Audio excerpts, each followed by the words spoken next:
Welcome into the Just Basketball Show for Thursday, August 24th. I'm Chris Manning. That's Brendon Kleen. As always, we have Dylan Heiser on production. We're going to talk all about the FIBA World Cup today. We have a special guest for that, the one, the only Robby Kalland from DIME on Bucks. Robbie, what's up, man? How are you? I'm good, man. How are y'all? We're doing. We were talking about this before we got on there. This is going to be like one of those things that's exciting that we're getting like a tease of basketball back, but the timing of it in the morning is also, it's brutal. It's tough. It's tough. Like I get we're growing the game. We're sending these tournaments all over, but selfishly, I really do prefer when these tournaments are in the Western Hemisphere. I wanted to throw this out there, Chris, because we haven't talked about it. But since we're talking about time zones and location, do you know where the next FIBA World Cup is? Nope, no idea. Qatar, baby. Yeah, we're back. Yeah, it's not back this way for a while. They do this. They like send it around to each like federation, and so like they're on like the Asia's federation. So it was like it's Philippines, Japan, and Korea for this one, and then Qatar, and they were, I think the last one was in China, and so it's just like each federation gets like a block of like however many years, and so. Yeah, I just love that FIBA learned no lessons from FIFA, and they're like, "Yeah, let's roll with it.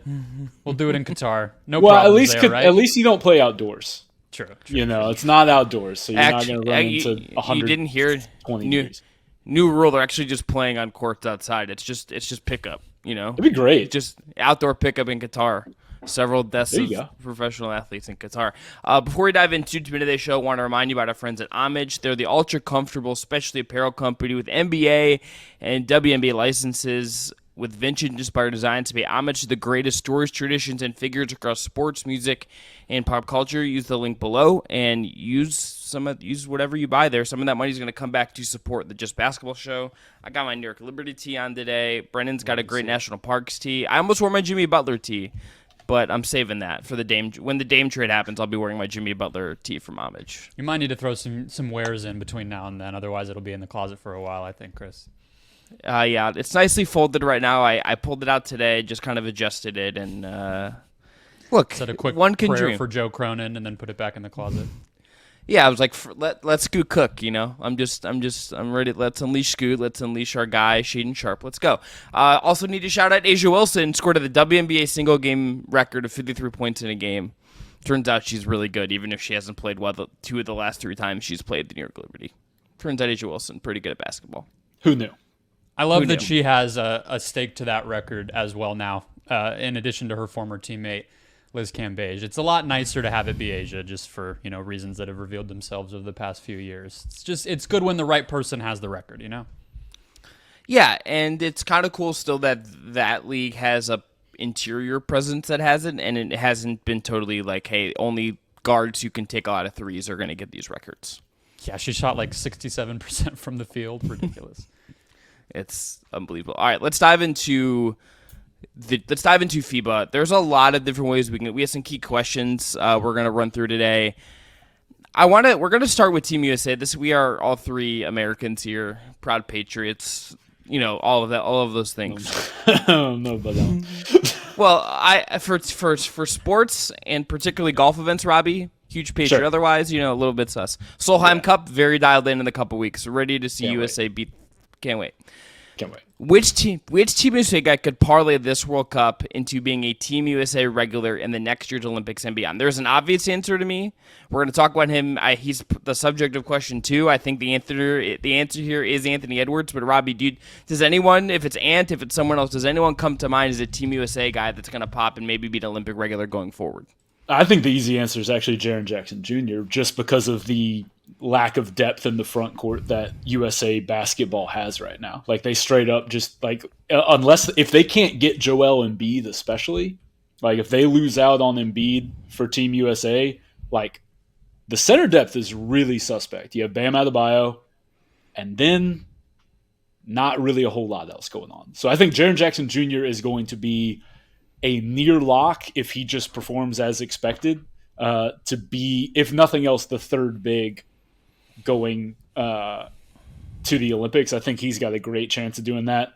The other guy, I mean, like, the point guard rotation, I think, is getting maybe a little old. We kind of know that USA Basketball is clearly not a huge fan of Trae Young. We don't know where they stand on Ja Morant right now. I think there's an opportunity for a guy like Tyrese Halliburton or Jalen Brunson to have a really good World Cup and kind of cement themselves as a potential, guy that gets brought on. And then, like you said, obviously Anthony Edwards is the star of this team and is the guy that seems to be getting kind of the rub from everybody as far as like he's going to be one of the faces of USA Basketball going forward. Eric Spoelstra was like, yeah, he reminds me of Dwayne Wade today. Like, like when you're getting that kind of stuff and like, I think there's an opportunity for him to be genuinely one of the guys going forward. And I think this is a good thing for USA Basketball because we go through these phases, we go through these eras of USA Basketball, and we have a lot of guys that are in their mid-30s who have been carrying the torch. Mm-hmm. We need guys in their mid-20s to be coming up now, and I think that's where Jaren and Ant and even a guy like Halliburton could kind of have a big tournament and say, like, hey, like, we need to start transitioning. Even our A squad needs to have some of these guys on it because like you look at that point guard and stuff. I mean, if Steph plays, which I think he will play for Kerr in Paris, like I think he'll want to do that. But like point guard's kind of an older position at the USA level. We obviously have a ton of wings that play, but big and point guard, I think center and point guard is an opportunity for these guys. Yeah, you look at last Olympics, I think you mentioned Bam already. I think him, Booker, and Tatum are really like the only locks that I would say would, if they say yes, would carry over. Like I don't think Zach LaVine or some of the older guys are like a guarantee to be in there. So there's a huge opportunity. I think all the guys you mentioned I agree with completely. Are we sure Joel Embiid is ever going to actually play in an Olympics? Well, that's what I'm saying. I know there's like the whole competition for his his allegiance with France, but it's like I don't really know if I would recommend that if I'm like Joel Embiid's doctor. I mean, from a health standpoint, we don't even know what team he'll be on by the end of next summer, so I'm not sure that actually happens. Well, that's what I'm saying is like if it doesn't, like then you really are in a bind. Yeah. I mean, that's the thing. It's like, and especially knowing the thing about this year's World Cup, and we can get into this later a little bit more, but like there aren't the big bad bigs really out there aside from Rudy Gobert.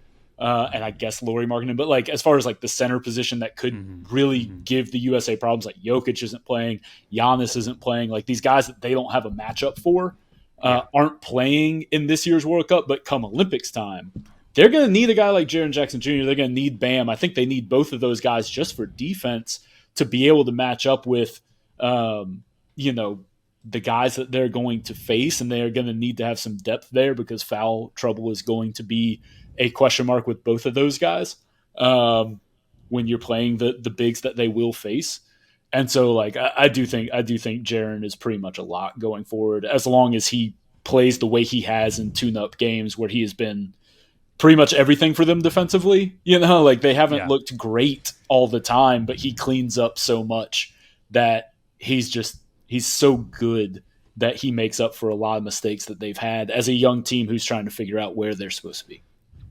Center-wise, I think you have two names that aren't on this team. Chet Holmgren was on the select team, and Evan Mobley, who wasn't on anything, who I think also could factor into this as well, but they aren't here. And it's interesting. And Mobley in particular, it's interesting to me that there was no participation at all this summer. They're also further behind. Like just straight, I think they're the guys that are on the next World Cup team, right? Like they're the guys that they bring. We're talking about Qatar in 2027.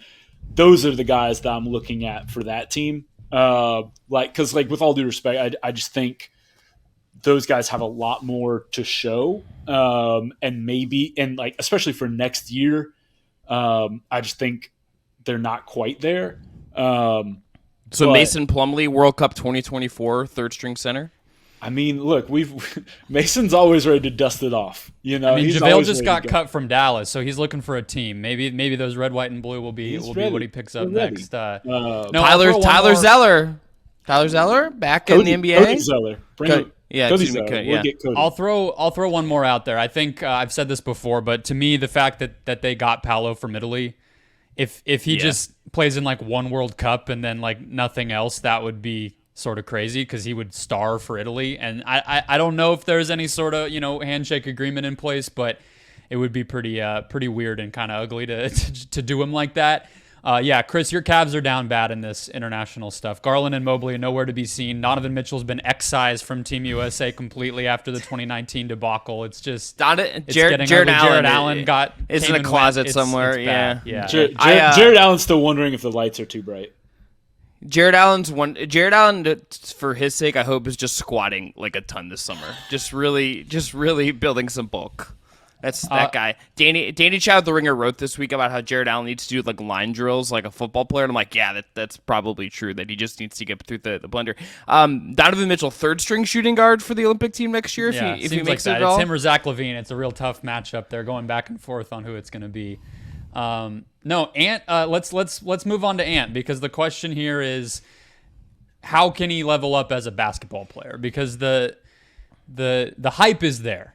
And we all know this guy's one of the next stars in the league, right? But like as a basketball player, I think it gets overlooked with him, some of the things that, because he's been so awesome in these big moments, and he really turns it on in the play-in and the playoffs, and just has that reputation already, that he's kind of not a fully formed guy.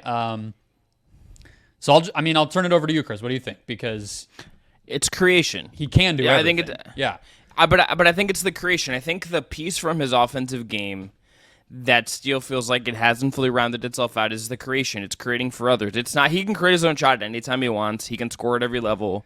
Like, that's not the question. It's, okay, how is he going to pass to other guys? Is he going to develop better pick and roll chemistry with everyone? Is the feel as a creator going to be there? And I think playing for Steve Kerr, I think playing with the way Team USA is going to play, with the personnel Team USA has brought, I think it's going to kind of have to coax it out of him if they're going to hit their ceiling. So I think that, to me, is where I look to. It's about the creation for Anthony Edwards. We know he can score, but it's about the feel and about kind of empowering everyone else on the floor around him for me at this tournament. What do you think, Robbie? Yeah, I mean, I agree on that. I also just think it's just being the guy every night. Like, the thing that he has talked about, and he talked about it last year, is like on the scouting report, it used to say, like, if he had a big night, he's not going to show up the next night. Like, that's a thing he's been having to work on. I think he improved as the course of last season went on. But this is a Team USA squad that needs somebody they can rely on a nightly basis. Like, we've seen, they have guys who can pop. Like, Brunson might have it one night, Halliburton might have it one night, Ingram could get it one night. But they need somebody that they can just rely on to be the guy every night. And that's also what the Timberwolves need. Like, that's exactly what the Wolves need to take a step forward. Is like, they need him, and like obviously Cat too, to be more consistent. Like, we know these guys can put up 30 on any given night. We need you to be 25 every night. We need you 22, 25 every night, and then have the pops. We can't have you have 16 one night. We can't have you come up and just be flat all night. And I think having the pressure of this Team USA, as it has clearly been shifted onto his shoulders by everybody. Everybody is saying he's the guy. There's a different level of pressure there than I think he's had in Minnesota that I think will bring out the best in him. And I think it could bring out the best in him moving forward for the Timberwolves in saying, like, I'm the guy. Like, I need to lead this way. Like, he talks about how he likes to lead by example and all that. Well, this is your opportunity to do it, and it really is going to come down to, like, he's got to be there every night. If Team USA is going to be the favorite, the heavy favorite that they are in this tournament, they've got to have somebody who is consistent. And to this point in tune-up play, he's been the one, and he's just going to have to continue to do that. Because like I said, like, everybody else seems a little too high variance to just lean on every night. Yeah. Yeah, to me, Jackson Frank had a good breakdown of his defense on Dime, and I think the more consistency there as a guy who they can just put out on a wing player, Team USA and the Wolves, and somebody who can use his athleticism to actually create turnovers and be like an awesome help defender, like the Dwayne Wade comparison that Spo threw out would be good to see. And I think too, just the consist. I mean, it's part of what the consistency will look like for him, but specifically as a shooter and as a pull-up shooter, he loves that shot, but. pull-up threes are always going to be hard, especially when you're a great player and you're being guarded the way that he's going to get guarded. But his pull-up twos, like, he's never been above 37%. Yeah. And it's just like that kind of stuff has to be there. And that's one of the things that he was billed as when he came in, was like he had a Devin Booker comp. Like, nobody can block his jumper. He's going to get to his spots and pull up and be able to make that. And that kind of hasn't come around. That's probably the last really part of his offensive scoring package that will need to come there. And maybe this opportunity as a all-the-time ball handler can help him do that. But we'll see. I think the sky's the limit for this dude. He's if anyone was awake watching these games, he'd be the guy that everyone was talking about. Yeah, I will say, and I think, too, the coaching he's being exposed to this summer, I think, can only be good for him. I think playing for Kerr, I think playing for Spo, I think being in that environment is just the kind of thing that I do really believe. I think this is one of those things that helps, like, every young guy that gets the opportunity to do it. I think it does help them in some way, but I think Ant is one of those guys that if you look back and he's introspective in 5 years and he says, okay, what was part of my turning point? I think this summer could be it, of getting in this environment, just frankly being around a higher quality of everything with Team USA than he's had so far with Minnesota. I think this is can only push him to different levels. Chris Finch shade? Was that what that was just right there? But it's Steve Kerr and Eric Spoelstra. Like, right. Well, it's also just like, and those guys, and the other thing is, like, those guys have coached greats, and so they know how to coach greats and push more out of you in a way that, like, I think Chris Finch is still trying to learn how to extract the most out of his guys. And I think it can help if Ant is getting that, and if Ant is getting that push here in a way that maybe he hasn't. And I'm sure there's some tough love there where it's like, you got to be that MF in this, in this environment. Like, we need you constantly. And they're going to kind of, I think they see him as the guy they can kind of prod and kind of be an example of, like, we can kind of be harder on him because he can take it. And I think he could use that because I don't think that's been the environment in Minnesota. No. Next question. Let's move on to who could be this year's Lauri Markkanen, parlaying summer work, a summer renaissance of sorts towards an NBA jump. I have two answers. I'm going to cheat here. They're both Australian. I'm going to go Josh Giddey, and I'm going to go Josh Green. Two Joshes. With Giddey, I think it's what does the jumper look like a little bit? What is him playing a really big role on this kind of interesting, slightly older but also really young Australian team? And with Josh Green, it's like he's going to have a big role on that Mavs team, I would suspect. What does he look like in this environment? You could put Dyson Daniels also playing for Team Australia on this list as well, and you could convince me that that's the right answer. But I look at this Australia team. I think those are the three guys, and I think Giddey's the one because I think he's going to have such a big role on making this team work. And it's getting close to figuring out what he is time for how he's going to fit with the Thunder and what they're doing there. So for me, I go Josh Giddey as my answer. What do you got, Robbie? I got Franz Wagner.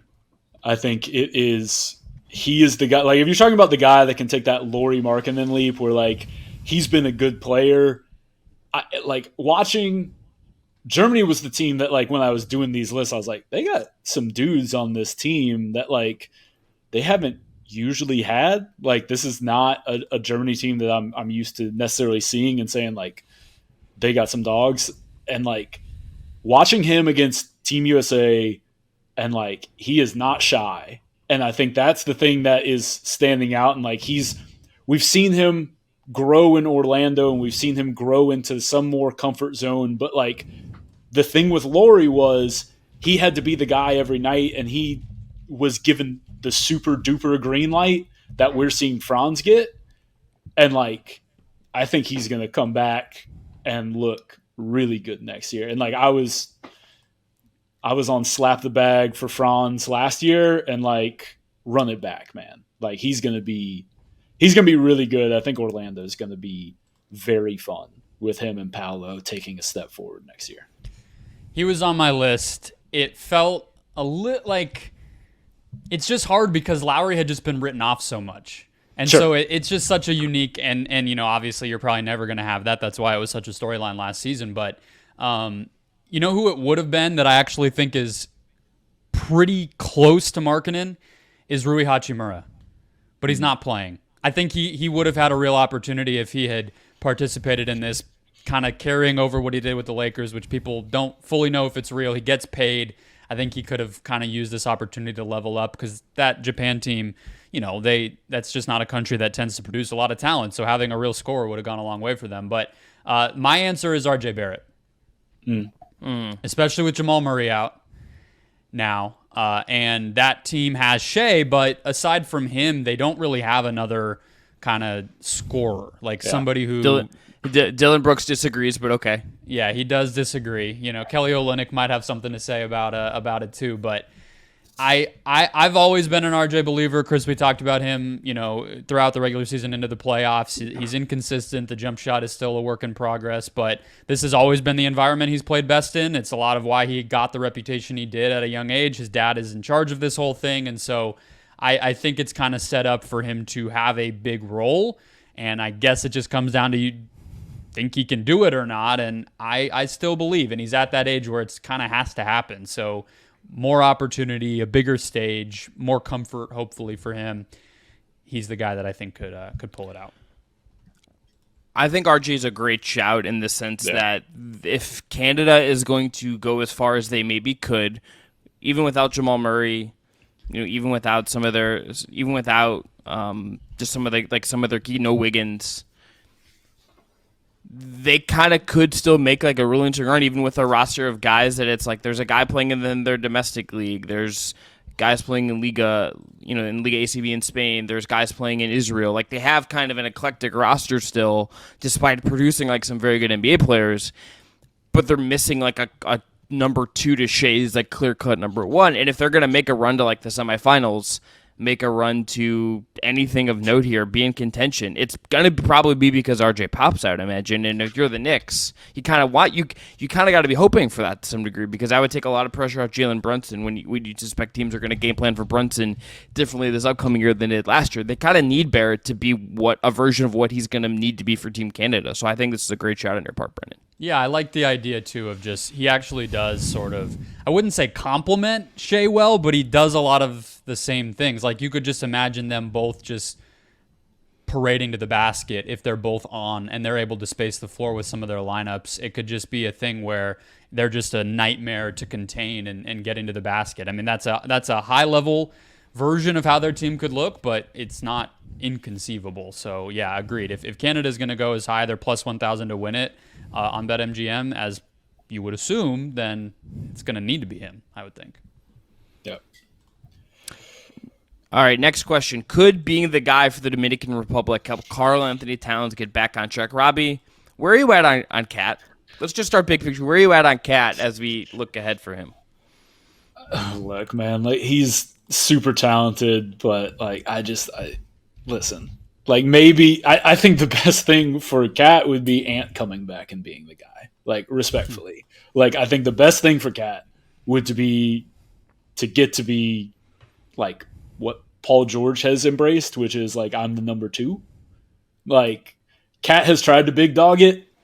It hasn't worked real well for him. He's tried to chirp. He's tried to do all that. He got told by Draymond to be himself. It's tough, right? Like it's just tough. Like it's not who he is, and that's all right. He's a super talented dude, and I think for the position he plays, I think it's totally fine for him to be a high level 2A guy, right? Where you go, okay, like he needs somebody to help him get in his spots anyway. He needs, he's not going to create a ton for himself. You don't really want him creating a ton for himself. And so I think that's okay. And I think the best thing for him is Ant coming back and asserting himself as like, I'm the dude on this Wolves team, and free Cat up to just play ball the way he plays ball best. I still don't know if that can be done with Rudy Gobert next to him, as I think it maroons Cat a little too much on the perimeter, and that taps into his worst habits in terms of being passive. And so if you're looking for something coming out of this, it's that he's going to have to not be passive if the Dominican Republic is going to make it to the knockout stage, and they obviously have a favorable group to have a chance to do that. Like it's a Group A is pretty soft, and they will have a good chance to make the knockout stage and kind of get through there. He's going to have to be – so I think I'm not real confident that he's going to like explode in this and then he's going to come back and he's just going to be suddenly this MVP caliber dude, because I just don't think that's him. Like he's been in the league for like 9 years, guys. Like we kind of know what he is at this point, I think. Like it's really rare for somebody to be in the league for this long and suddenly have that aha moment. Like, I just think he is what he is. I think the best thing for him would be for Ant to take a leap and for him to figure out how to balance his aggression and how to pick his spots and know when it's time to go. Because that's the one thing he has lacked the most for me in terms of like, okay, like I've got a good matchup here. How can we flip this? How can we get me in the post? How can I call for the ball? How can I make myself unmissable on the offensive end? And like, because like, I mean, how many times have we watched a game where we're like, how is Cat not killing this lineup? And it's because he's just kind of hanging out on the perimeter, and it's some on the Wolves to put him in the right spot, but he's also got to be the one to assert himself. And like, not to go full inside the NBA here and be Shaq yelling at a center to like get in the post, but sometimes get in the post, like he's a super talented offensive player. He has crazy footwork. He has incredible touch. Like he has all the things you want from a center in terms of being able to score the ball at every level. Strong as hell. Yeah. He's also, that's the thing. Like he's strong. Use it, man. Like, and I think that's where he can be helped. I don't think he comes back and is an MVP guy. You know, Ant's talking about how he wants to get Cat MVP. I think that's what Ant has to say, but like Ant's the one that's the MVP on that Minnesota team. Like if there's a future MVP, it's him. Yeah. But I get why he says that. Like you got to gas your guys up, and I think it's a great step in leadership for Ant to be saying things like that. But for Karl, I think the big thing is like, can I be more assertive and bring that back to Minnesota and say like, hey, I've got a matchup. Get me the ball. Like when you're playing Angola, can you say they don't have anybody that can guard me and go put up 40? You know, like you're gonna have that opportunity. It's to me, Chris, and I know this was your question, so I want to hear what your thoughts are too. But to me, it's like we've seen him in every possible kind of situation at this point. He had Jimmy Butler, he has Rudy Gobert, he has Anthony Edwards. He hasn't played in this exact environment since he was a teenager. He was at Kentucky and like all these times, and it has not ever really hit the absolute peaks that we expected to. So I think it's fair to say that's probably not coming, but now it's about how do you evolve and dominate in the ways that you've learned you can, so let's see that. And I think we can. I think he's not going to maybe be, worth his contract and all that stuff. And that's a conversation that matters. But this year you're on the Wolves, like go do it, but what do you think, Chris? So I think I'm of two minds on this. Number one, this roster and this team is just not going to really give him the support that I think would be optimal for what we know Karl is and is not.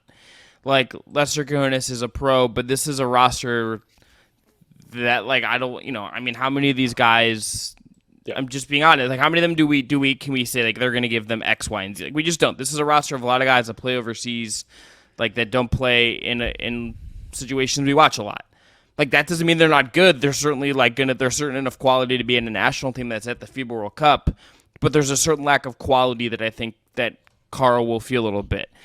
What I hope for him is if I empathize with Karl in any way, despite some of the things that I think he says and does that put a lot of ire on himself, like every time he goes on a podcast, he says something, and I'm like, Karl, like, chill, bro. Honestly, I think he should have to pay Anthony Edwards $100,000 every time he does a podcast. He just makes life harder for Ant. At the very least, he should just like have to buy. You know how he told Ant like not to eat Popeyes or whatever. He should buy Ant Popeyes every time he says something ridiculous on a podcast. Like just like, hey Ant, like the least he could do. Here's it's a okay. Sandwich. Here's a spicy chicken sandwich. It's a Popeye, so they messed up the drink order. There's a Dr. Pepper there. I know you're not supposed to drink Dr. Pepper, but it's gonna taste better. Here's the biscuit they got right now. Like all's well, and it ends well for you, Anthony Edwards. That said, if there's something I empathize with Carl about, it's that I think this guy just needs to be in some kind of rhythm for himself to have a chance to figure this out in some way. Sure. The last couple of years for him have just been horrendous, and it's not even just on court stuff with him. It's been getting injured. It's the passing of his mother. It's the COVID stuff. It's been on a human level, I think one of the worst stretches we have seen a player kind of have to go through in a public eye in a long time.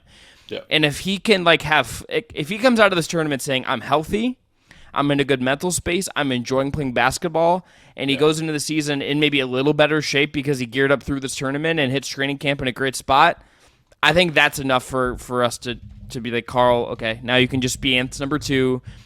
Maybe this gets figured out with Gobert. Maybe one of you gets traded and you can restart somewhere else. But I think just him getting in a place where he can be happy and healthy and in a good spot to start the season off strong. I think that's all I'm looking for. I don't need him to get out of the group stage. I just need him to come out of this healthy, get some reps up, have a good time. I know this means a lot because of his mother.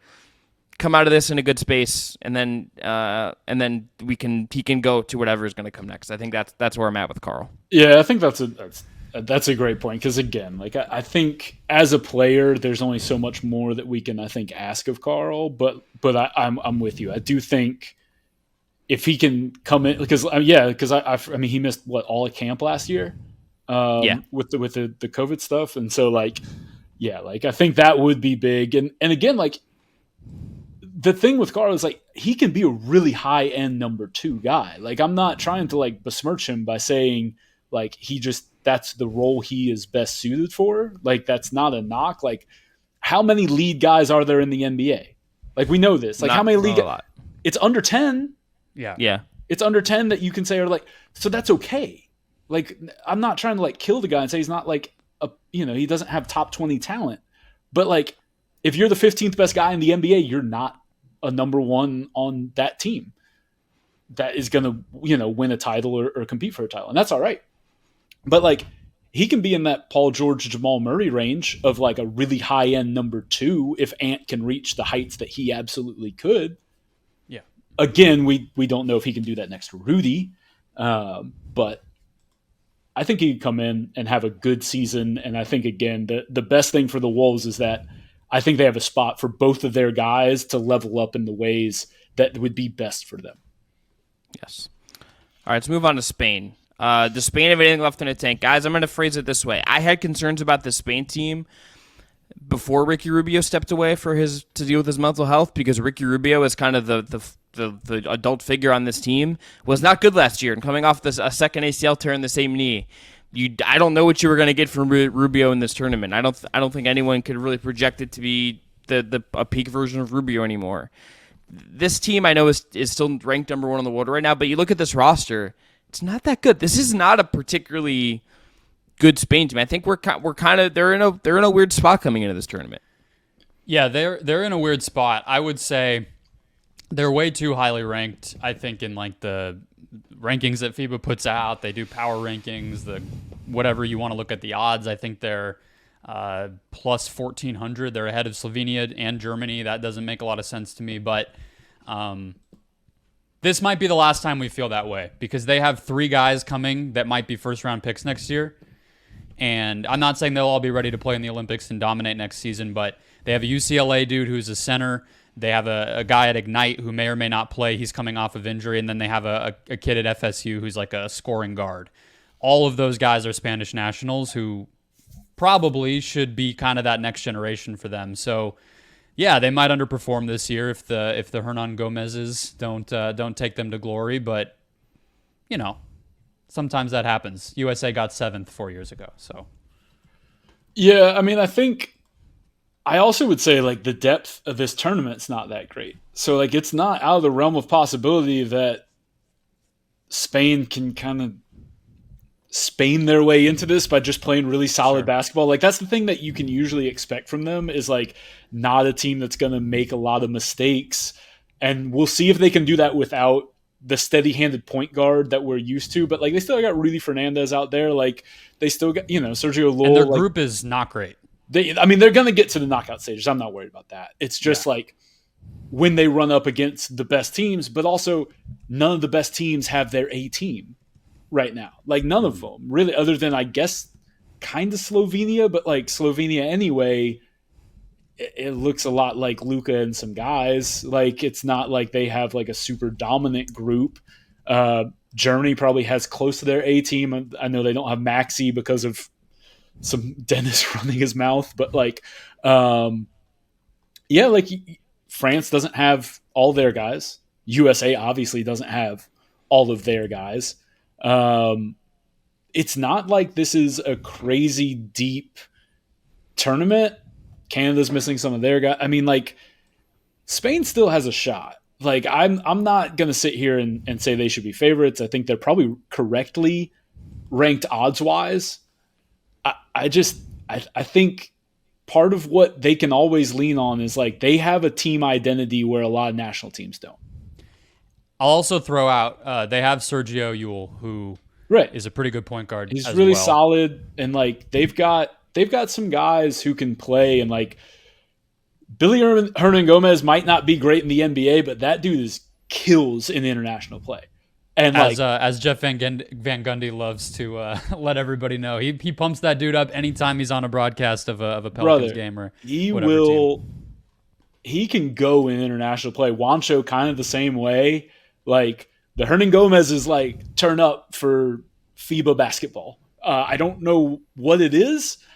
I don't know if it's just like, again, like they're in such a comfortable style of play and they don't necessarily feel as comfortable in American style and NBA style. But like Spain is one of, I mean, how many teams would you say have a cohesive identity in this tournament? It's them. Maybe France, but I don't even know if you would say France. Like, I as hell wouldn't say USA basketball has a cohesive identity. They don't know what the hell they're doing. I mean, Slovenia does because it's Slovenia does because it's like give Luka the ball. Yeah, that's which is a great identity, to be clear. Like that's been the USA's identity for a long time. Is like probably Australia. Australia has I would say Australia. Canada doesn't. Canada's figuring theirs out, and it's been their problem for years is they don't have a cohesive understanding of what they're trying to do, and they don't have a roster that's together year to year to year. Well, so that is the thing that's going to help Spain, I think, against some of these teams. If it comes down to, when it comes down to late game execution, I do trust Spain in a way I don't trust a lot of these teams. And I think that is the thing that, like, I'm not ready to just say, like, Spain is not a threat because they have something that so few teams have. Well, so speaking of, this is getting a little bit ahead to predictions, but they're basically going to be in the second group stage when they regroup everybody. They're going to be against one of Spain, Canada, and France will not get to the quarterfinals if everything goes like we expect, because Group L in the second round is going to be Spain and whoever gets second in Group G, and then we assume Canada and France from Group H will be the ones to make it to that group. So they're going to be tested right away, and that's part of why I'm a little down on them, because I would think Canada and France could get there. But yeah, I mean, Canada losing to them wouldn't shock me. I mean, because they're so young, and that's kind of exactly the type of matchup. Yeah. I love the idea, Chris, though. You said you were worried about Spain before the Rubio injury. When did that hit you? Were you just kind of like alone at your house one day, and you're just like, "Damn it, Spain might not do what we need them to do." You're being glib with me. You're being glib with me, but he had a lot of family come last year, and he would talk about Spain a lot, and like that means more to him than I think anything he will ever do in the NBA. The Rubio part I can sympathize with. Dude played for my team too. I'm saying you said you were worried before the Rubio injury. I just like the idea of you like out and about in Cleveland and you're just like, shit, these guys are not getting where we need them to get, even if Rubio plays.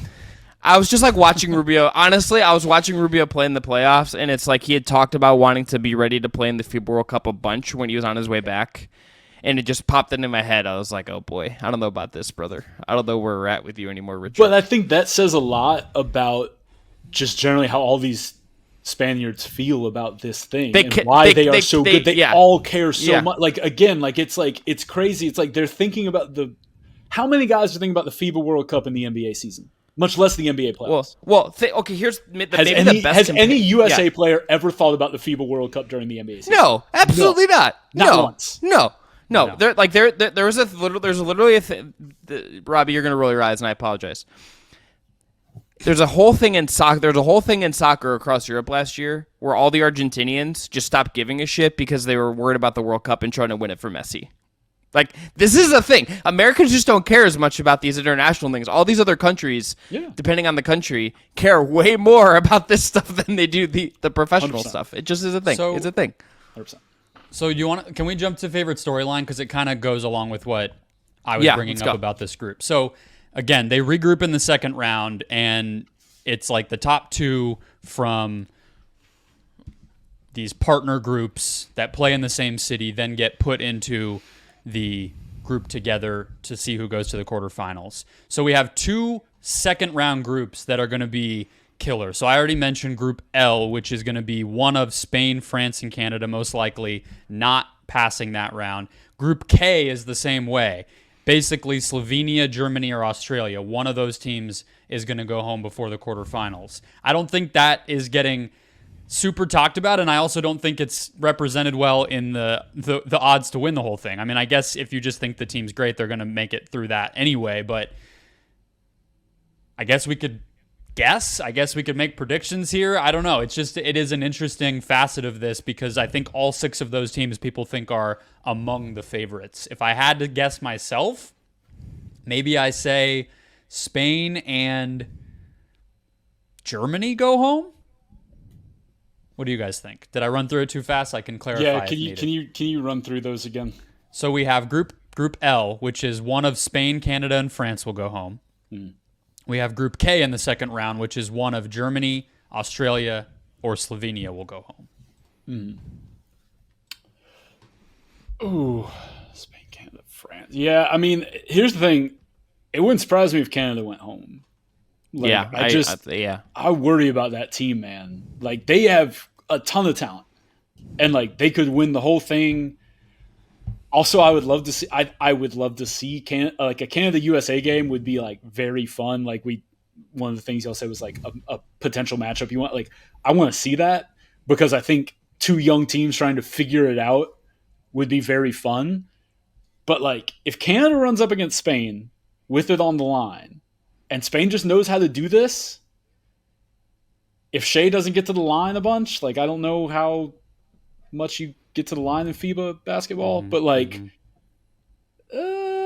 okay, like it's gonna be interesting. Yeah. I'm also like I don't know why I'm so high on Germany. Like, and I was high before they played USA, and like I think I actually am lower after watching them play USA because I was like, oh man, they are really relying on Franz getting buckets because like that offense was hideous in the fourth quarter. I was like, ooh, they either hit threes or Franz gets a bucket, and that is it. Or I guess Dennis gets to the rim. But like Dennis like he does that little like lead layup thing where he like tries to hold the big off, but like bigs just keep getting longer. And Dennis gets blocked like 4 times a game. And he's getting older. Yeah. Like that last step doesn't quite have the same burst that used to. Like he used to kill guys in Atlanta. He used to kill bigs in Atlanta with that move because he would slow it down, and then he had that like last step was so fast that he would create so much space that they couldn't get it. Not so much anymore. My man got blocked like 5 times by the U.S. on that. It felt like Jaren was all over it. Yeah, like I just think Slovenia is going to be pretty tough to beat. I just kind of can't see it with how well they did in the Olympics. Luka cares so much, and like, if you have the best, and they're player getting in the skinny tournament, Luka right now too. They're getting him in the right time of year. If you have the best, you have the best player in the tournament caring more than anybody else in the tournament. That's going to take you a long way. Look, can I float a skinny Luka theory out for a second? Yeah, it's like half baked here. So you know how like nicotine like suppresses your appetite? Are we sure smoking hookah isn't good for Luka just being in shape? I mean, his name rhymes with it. Well, so here's the thing about that is like when you smoke hookah, you're usually at a tapas establishment, and so I think that's it true. I think at best it negates itself because you're very like if you're smoking cigarettes, you don't smoke cigarettes and eat a whole lot. No, you know, if you're it's kind of disgusting to do that. Like it's like the flavor profile doesn't work together. Yeah, like hookah is designed with like flavors that you like eat stuff while you're doing it of course. and drink. So the like original vape. Yeah, like I think as somebody who frequented That's great, Brendan. Brendan, that is great branding. We need to delete that out of the show, and we need to start our own company, and it's the Original Vape LLC. Not sure if we're allowed to take vaping sponsors, but we're here if we are. And hookah sponsors. As somebody who frequented the hookah bars in Atlanta in college, they have a lot of food at those places. Chris, what's your favorite storyline under the radar? South Sudan, youngest country in the world. Luol Deng is the GM. It's just cool that they're there. I don't know what they're gonna do. I don't know if they're gonna have a chance, but it's just cool that they're there and that you have something just a little bit unique within the world infrastructure. So they have a few names that people will recognize too. One in Gabriel, Mariel Shayok. Yep, Manuel Acott was a dude once upon a time. Bol not playing in this, but they got some guys. I follow Luol Deng on Instagram for some reason. He's so excited about this, and I know how much this means to him. How much he's advocated for Africa. So this to me is just it's a cool thing, and it's literally the youngest country in the world. So that in itself is just kind of a cool part of it. I'll go Jordan Clarkson playing home games. That's Philippines right. So Let's basketball go. Crazy. My guy, Jordan Clarkson time. Getting to play at home. I don't know if they can. They have a chance to come out of the group. Like they really do. They have a chance to get through that group stage and get to that second group. I'd like to see it, and he's gonna put on a show for him. I mean, it's cool because he's talked a lot about helping the Filipino community in Utah, and he's really embraced that. He's not one of these guys that is just a naturalized signee. He's been doing this for a while, and to get to play in the World Cup at home, I think is gonna be really cool. And anybody who has ever written, any of us, when you write about NBA basketball, you learn how many Filipino NBA fans there are. You get asked to come on CNN Philippines to talk about hoops, and they love that. And I think it's going to be really cool, kind of along the same lines of South Sudan. It's not a team that's going to win the thing, but them getting out of the group stage would be such a huge thing in that country, and they have a chance because Jordan Clarkson's going to be one of the best players in the group. All right, Speaking of naturalized, I know we're skipping this one, Chris, but I had two that are just too good. No, we have to bring it up. I have one that's technically not about the World Cup, but I need to bring it up because someone went on Twitter and talked a bunch of shit about this person. So, at least question their legitimacy. Oh yeah, I saw this. I talked about it on Locked On Suns. So Eric Gordon playing for the Bahamas. Yeah. Wins in a game in Argentina that gives him a chance to make the Argentina Olympics twice. Yeah. Beat Argentina twice. His mom, he grew up in Indiana, was a Mr. Basketball there. His mom is from the Bahamas. Andres Nocioni goes on X and tweets this. Now, with a cold mind, I think, is it fair what the Bahamas did to nationalize a player who had already competed for the United States, even winning a World Cup at the last moment? The signing belongs to the club league, not the national team competition, and it should be corrected. Bro's big mad online about Eric Gordon balling out for the Bahamas in Argentina and beating Argentina twice. So shout to Eric Gordon. Just really hard posting about his loss. Yeah. Posting. I just forgot about Andres Nocioni as well in general. Just forgot he was around, if I'm being honest. All right. I have two. My favorite random national team guys in this tournament. Omari Spellman is playing for Lebanon. Yeah. And then Rondé Hollis Jefferson. Rondé on Jordan. Proud country of Jordan. Yeah. I just thought those were great. Big fan. Big fan of those two.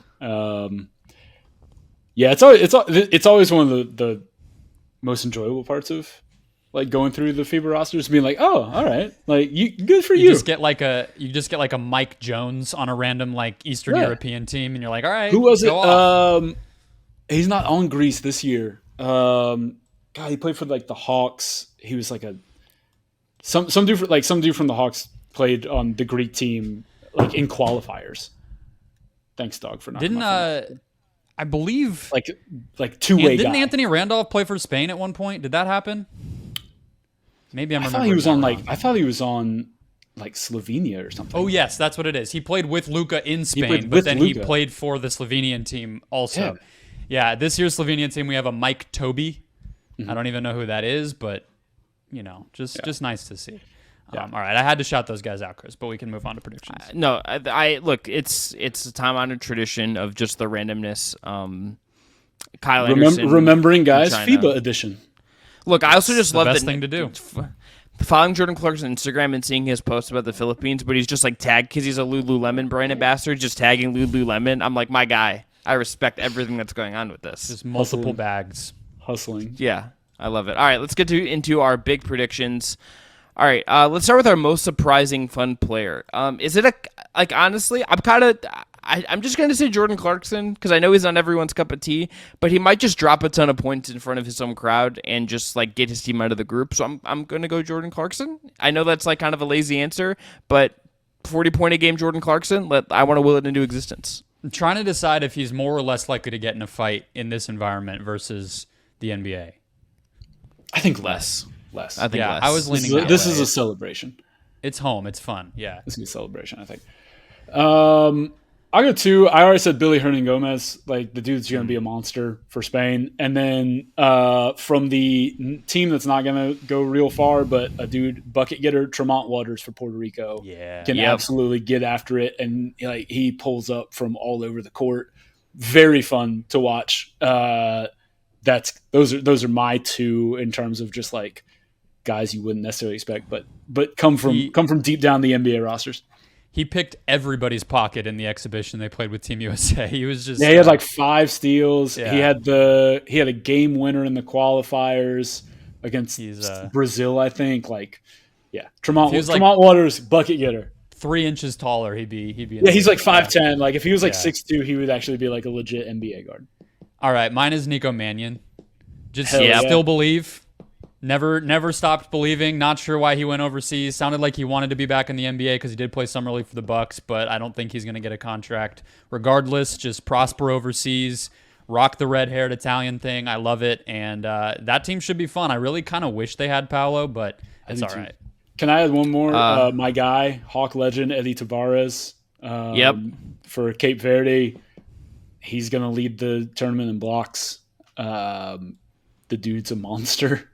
And like he might come back to the NBA soon. Like I know like the Kings were talking to him or something, but they can't figure out his buyout. But like he's been like dominant in Spain for the last like 4 years. Like every year you see him come up when it's like EuroLeague time and stuff.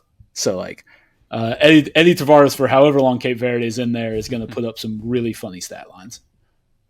All right, let's go to Cinderella team. I'm going to Italy. They have been together for a long time as a group. They were 6-0 as of recently, I believe. I don't know how they've gone since then, but they were 6-0 in tune-up games. They're in a really favorable group. They're the betting favorites to get out of Group A.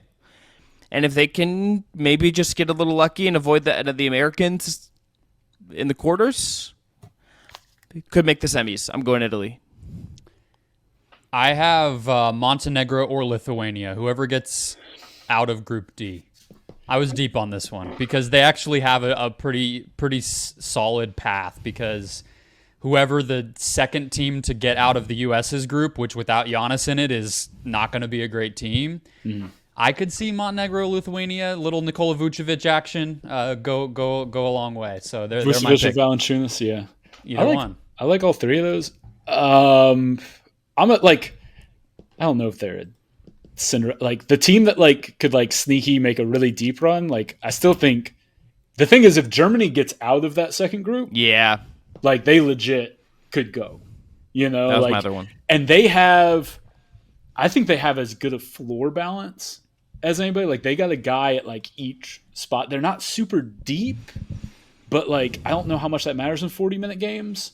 But like Bonga is like actually speaking like of dudes good. I still believe in. Yeah, like Bonga. He looks great. Like he was destroying the U.S. on the glass.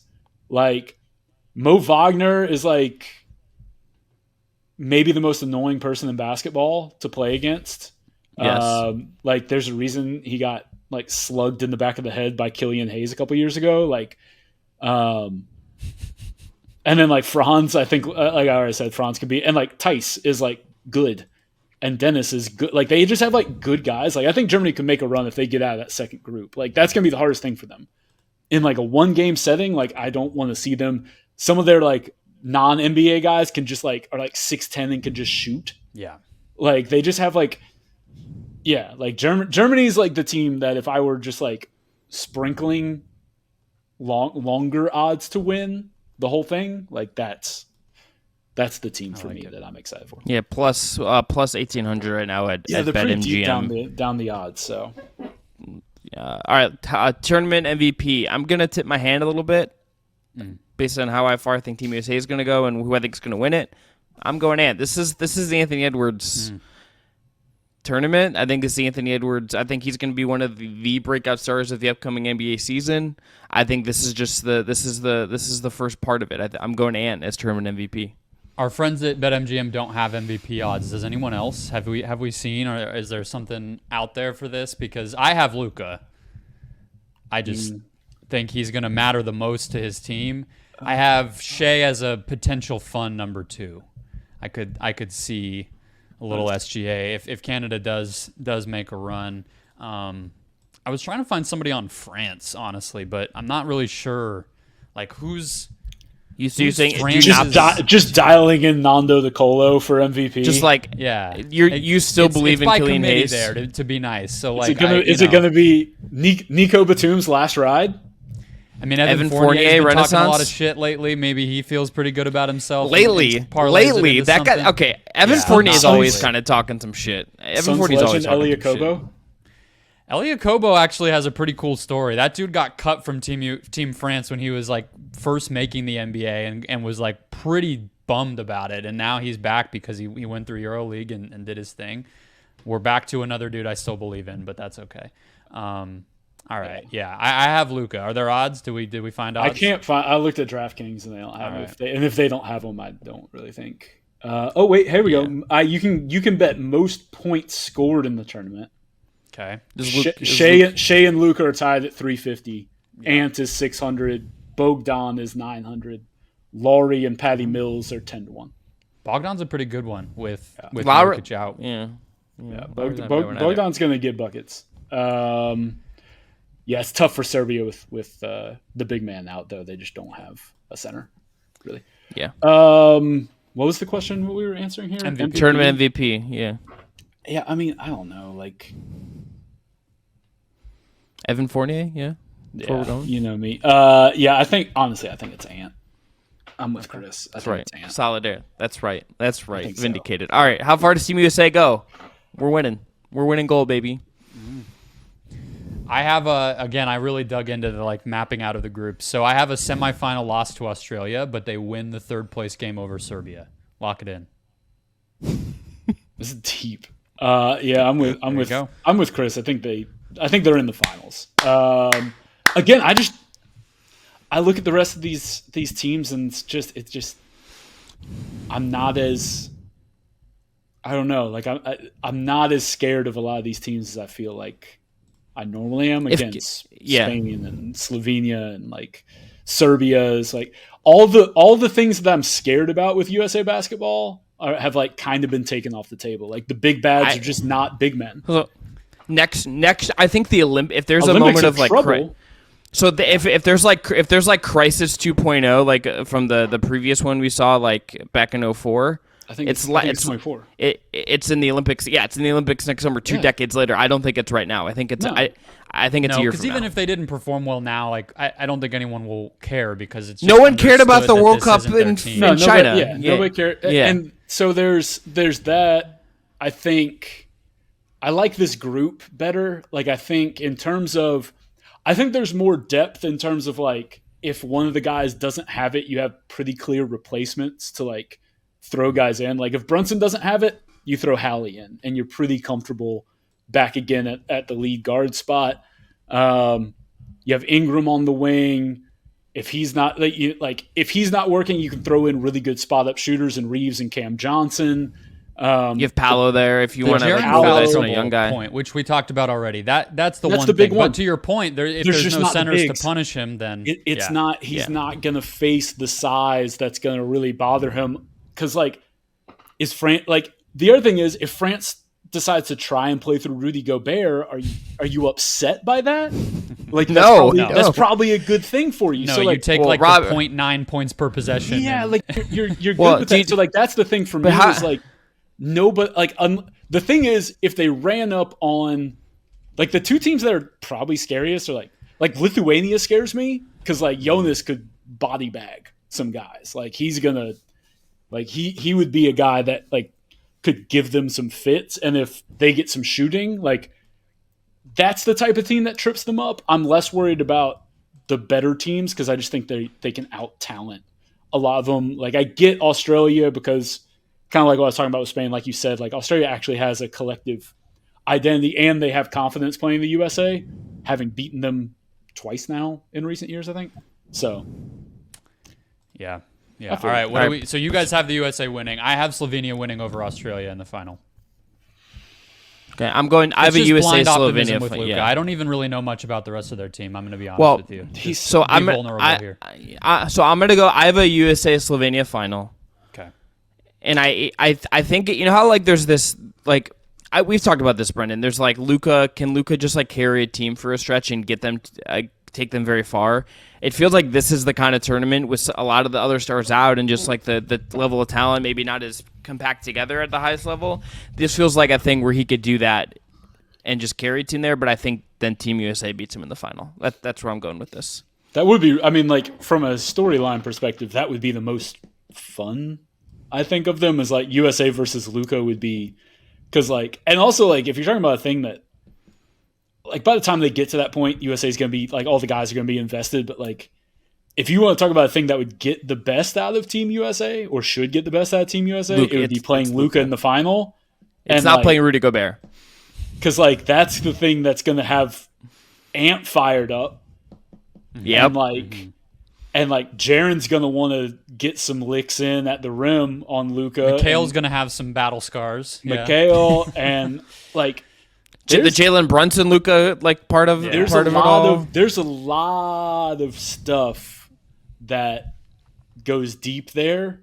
Even Cam Johnson was on those Suns team. Like there's a lot of deep stuff. Again, like the problem for USA is if they run into the wrong team with a big man that can kill them on the glass, and it ends up being, a Cavs-Knicks first round situation. Sorry, Chris.